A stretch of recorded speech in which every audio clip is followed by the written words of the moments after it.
చంద్రబాబు గారికి ఎంత మనసు లేకుండా ఇచ్చే అరకొర సొమ్మును కూడా తన నియోజకవర్గంలో కూడా ఆలోచన చేయమని అడుగుతా ఉన్నా.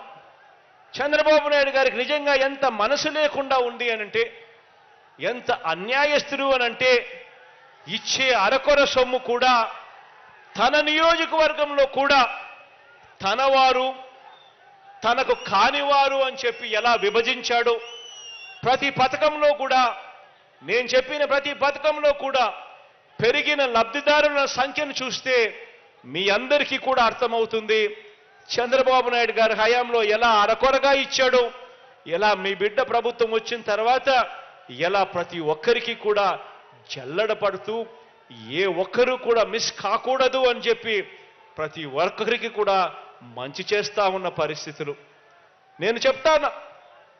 ఇవాళ నేను ఒకటే చెబుతున్నా, ఈ ప్రయోజనాలు మన ప్రభుత్వ హయాంలో ఈ మాదిరిగా పెంచి ప్రతి ఒక్కరికి కూడా జల్లడ పడుతూ ఏ ఒక్కరు కూడా మిస్ కాకుండా ఇస్తా ఉన్న కార్యక్రమం ప్రతి గ్రామ సచివాలయంలోనూ, ప్రతి వార్డు సచివాలయంలోనూ లబ్ధిదారుల జాబితాను ఒక లిస్టు తయారు చేసి అక్కడే పెట్టడం జరిగింది. ఎవరైనా కూడా వెళ్ళి చూసుకోవచ్చు.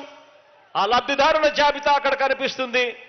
ఎవరికి ఏ పథకంలో ఏ కుటుంబానికి ఎంత మంచి జరిగిందో అని చెప్పి ఇంత ట్రాన్స్పరెంట్గా, పారదర్శకంగా, ఎక్కడ లంచాలు లేకుండా, ఎక్కడ వివక్ష లేకుండా ప్రతి పేదవాడికి కూడా అందుతా ఉన్న పరిస్థితులు మన గ్రామ సచివాలయాల్లోనూ, మన వార్డు సచివాలయాల్లోనూ ప్రతి ఒక్కరికి కూడా కనిపించే కార్యక్రమాలు. కాబట్టే చెప్తా ఉన్నా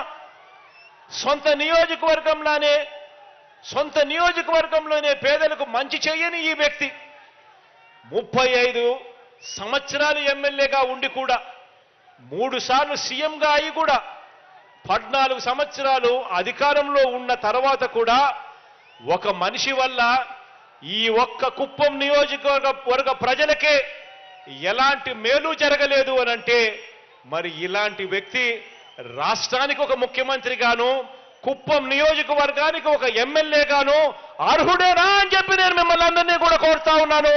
ఆలోచన చేయమని కోరుతా ఉన్నాను మిమ్మల్ని అందరినీ కూడా. బాబు ఎలాంటి వాడో, చంద్రబాబు నాయుడు గారు ఎలాంటి వాడో తెలుసుకున్నా, ఈ మనిషి ఎలాంటి వాడో తెలుసుకున్నా చంద్రగిరి ప్రజలు మీకు ఎమ్మెల్యేగా కాకమునుపు ఇదే పెద్ద మనిషి చంద్రబాబు నాయుడు గారు చంద్రగిరిలో ఎమ్మెల్యే, అక్కడ తన సొంత ఊరు, అది తన సొంత నియోజకవర్గం. అక్కడ మొదటిసారిగా ఆయన ఎమ్మెల్యే అయ్యాడు. ఎమ్మెల్యే అయిన తర్వాత మంత్రిగా కూడా పనిచేశాడు. 5 సంవత్సరాలు ఆయన మంత్రిగా కూడా పనిచేసిన తర్వాత మంత్రిగా ఉంటూ తాను పోటీ చేస్తే 1983లోనే చంద్రగిరిలో మంత్రిగా ఉంటూ పోటీ చేస్తే 1983లో అదే చంద్రగిరిలో ఏకంగా 17,000తో ఓడగొట్టారు అక్కడ ప్రజలు చంద్రబాబు నాయుడు గారిని. ఆ తర్వాత ఈ పెద్ద మనిషి బీసీలు ఎక్కువగా ఉన్న ఈ చోట, పేదవాళ్ళు ఎక్కువగా ఉన్న ఈ చోట తన దళబలం చూపిస్తూ ఈ నియోజకవర్గానికి వచ్చి బీసీల సీటు కబ్జా చేసి 35 సంవత్సరాలుగా ఈ మనిషి ఇక్కడ రాజ్యం వెళ్తా ఉన్నాడు. ఆలోచన చేయమని అడుగుతా ఉన్నా. ఇదే పెద్ద మనిషి చంద్రబాబు నాయుడు గారు మీకు 35 సంవత్సరాలు ఎమ్మెల్యేగా పనిచేశాడు.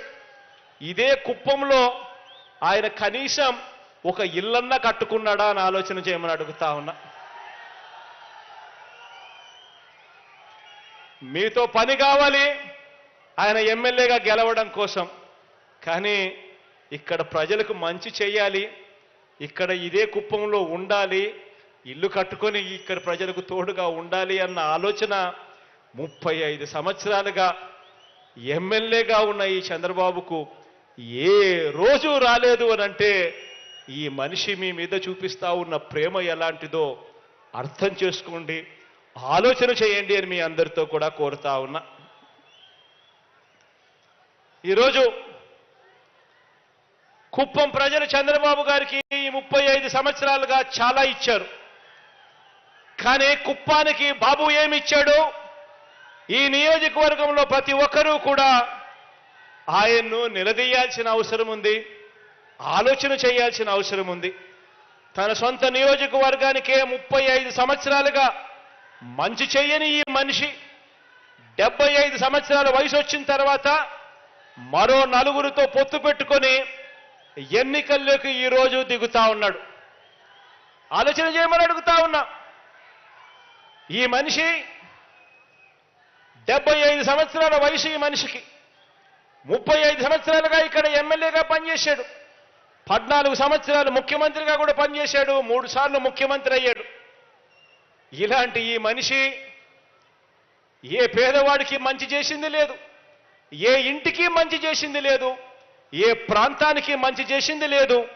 ఈ మనిషి ఇవాళ మరో నలుగురితో పొత్తు పెట్టుకొని ఎన్నికల్లో పోటీకి దిగాడు. మంచి చేసి ఉంటే పొత్తులు ఎందుకు అని మనం అడిగితే మాట్లాడడు. మీ పేరు చెబితే గుర్తుకొచ్చే ఒక్క మంచి అయినా ఉందా, గుర్తుకొచ్చే ఒక్క స్కీమ్ అయినా ఉందా అని చెప్పి మనం అడిగితే మాట్లాడడు. ఏ గ్రామం మధ్య అయినా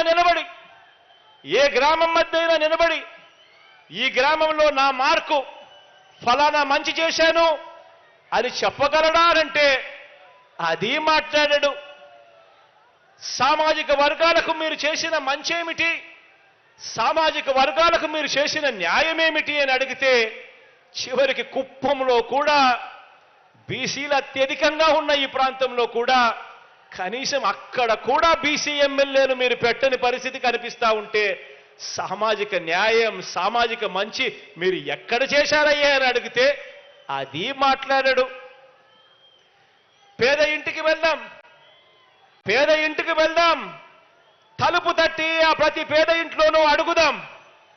14 ఏళ్ళు సీఎంగా ఉండి మీరు చేసిన మంచి ఏమిటో ఆ ఇంటికి కనీసం ₹1 అయినా మీరు ఇచ్చారా అని చెప్పి అడుగుదామని చెప్పి చంద్రబాబు నాయుడు గారిని గట్టిగా నిలదీస్తే అది మాట్లాడాడు.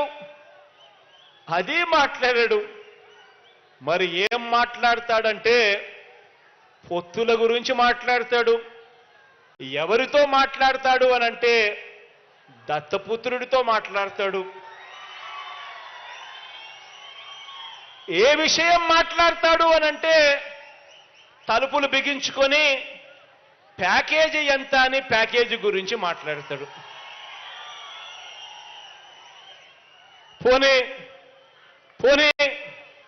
కాపులకు మీరు చేసిన మంచేమిటి? పోనీ కాపులకు మీరు చేసిన మంచేమిటి? వంగవీటి రంగాను హత్య చేయించింది మీరే కదా, అందుకే మిమ్మల్ని వారంతా వర్గ శత్రువుగా భావిస్తున్నారు కదా అని మనం అడిగితే దానికి కూడా మాట్లాడడు.